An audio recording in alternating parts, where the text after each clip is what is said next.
ان کے لیے supreme judicial council میں ریفرنس جانا چاہیے. سپریم جوڈیشل کونسل اس کے حوالے سے فوری طور پر ریفرنس فائل کرے. جو ہمارے جج صاحب ہیں جن کا نام لیا گیا ہے ان کا بھی معاملہ جو ہے وہ سپریم جوڈیشل کونسل میں اب تک ٹیک اپ ہو جانا چاہیے تھا. تو ان کے خلاف ریفرنس جوڈیشل کونسل میں بھیجا جائے. جوڈیشل کونسل کو میں کہتا ہوں کہ کارروائی کرنی چاہیے ان کے خلاف. چیف جسٹس آف پاکستان سے بھی مطالبہ کرتا ہوں کہ وہ اس کا سو موٹو نوٹس لیتے ہوئے اس کی جوڈیشل انکوائری کروائیں. سپریم جوڈیشل کونسل میں ان کے خلاف ریفرنس داخل کرنا چاہیے. ظاہر علی نقوی کے خلاف فوری طور پر سپریم جوڈیشل کونسل میں ریفرنس دائر کیا جائے. اور سپریم جوڈیشل کونسل میں جا کے متعلقہ جو جج صاحب ہے ان کے خلاف باقاعدہ کارروائی ہو. میٹر سپریم جوڈیشل کونسل میں بتایا گیا. سپریم جوڈیشل کونسل کو چاہیے کہ اس پر فوری ایکشن لے. ظاہر علی نقوی کے خلاف سپریم جوڈیشل کونسل میں جو ہے ریفرنس دائر کیا جانا چاہیے. ان کا کیس سپریم جوڈیشل کونسل میں بھیجا جائے.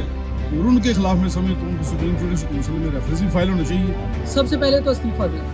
آپ انصاف مہیا نہیں کر سکتے غیر جانبدار, آپ کو ریزائن کرنا ہوگا. استعفیٰ دیں اور اپنی صفائی پیش کریں. And we want him to resign. کہ مظاہر نقوی صاحب جو ہے وہ ریزائن کرے فوری طور پر. ہونا تو یہ چاہیے تھا کہ وہ آڈیو ریلیز ہونے کے بعد پھر فور اپنے وجہ سے ریزائن کرتے ہیں, مگر انہوں نے ایسا نہیں کیا. انہیں چاہیے کہ وہ فی الفور تمام بینچز سے اپنے آپ کو علیحدہ کر لیں.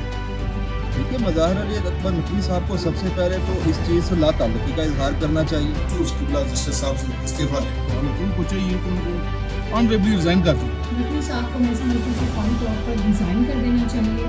اسے بمطابق قانون سزا بھی ہونی چاہیے اور اس کا استعفیٰ بھی مانگنا چاہیے. ظاہر علی نقوی کو فوری طور پہ ریزائن کرنا چاہیے.